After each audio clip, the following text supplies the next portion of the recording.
Lesson 4.8, Analyzing Graphs of Polynomial Functions. Our essential question, how do you find turning points, local max or min, and if they're odd or even functions? This last problem on the page was meant for independent practice. Let's go ahead and take a closer look to make sure you're doing it okay. So first I see that I have an exponent of a 2. I want to rewrite this problem so every factor is visibly seen. If I have an exponent of a 2, then that meant that parenthesis needed to have been visually seen twice. So now I can visibly see every single one of my factors. So the first thing that I need to do is I need to determine my end behaviors. Remember, end behaviors looks at your degree and it looks at your leading coefficient. Because I'm in fully factored form, the degree is a little hidden. Your degree matches how many factors and how many answers and solutions and zeros you would have had. Because I see 3 factors, I know my degree would have been a 3.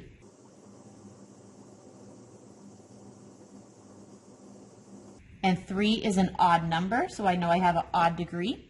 Leading coefficient is the number 1/2, and that is positive. So now I need to use my notes from lesson 4.1. What does odd positive look like? Here's my chart from lesson 4.1. Odd positive would look like this. Goes down on the left and it goes up on the right. So here's my little demo. Goes down on the left and up on the right. Now that I know what my ends are supposed to do, let's figure out where does it cross the x-axis. Where are my zeros? So if you're finding the zeros, this function is supposed to equal 0. So we're going to go ahead and make the function equal to 0. And if I'm finding the zeros, I'm supposed to put this in fully factored form. It already is in fully factored form. So now every single one of these factors has to equal 0. There is no variable in here, so there is no 0 you can't solve. So we're going to go ahead and solve for the remaining. I found 3 answers. How many answers was I supposed to find? I was supposed to find 3 because my degree is 3. Your degree will match how many solutions you found. So here's my xy axis because we have to graph this. I'm going to scale my x-axis counting by ones. I have it at -1, at 4, and at 4 again. I notice my 4 is a repeat. If my 4 is a repeat, that means I'm not going through this point. So I have 1, 2, 3. I do have 3 intercepts. My last on the left is supposed to go down. My last on the right is supposed to go up. Well, now I need to figure out what happened in the middle. And we do the middle by doing our XY table.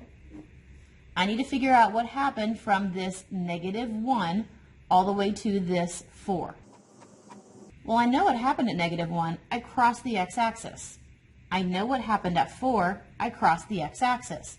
I want to know what happens in those other points. So we're going to go ahead and use our calculator and we're going to plug in those values. Plugging 0 into this entire function, you'll get the value 8. Plugging 1 into this entire function, you get the value 9. 2 into this entire function, I get the value 6. 3 into this entire function, I get the value 2. So I need all of these coordinate points to fit. Looking at my XY chart, looking at my graph, that means I'm going to have to scale count my y-axis by 2's. So now let's plot our points. 0, 8, 0, 8, 1, 9, 2, 6, 3, 2. And then I'm going to connect, making sure I went through the 0 that was supposed to have a through, and touch and run away on the 0 that was supposed to be a touch and run away. Now this looks exactly like our Desmos graphs.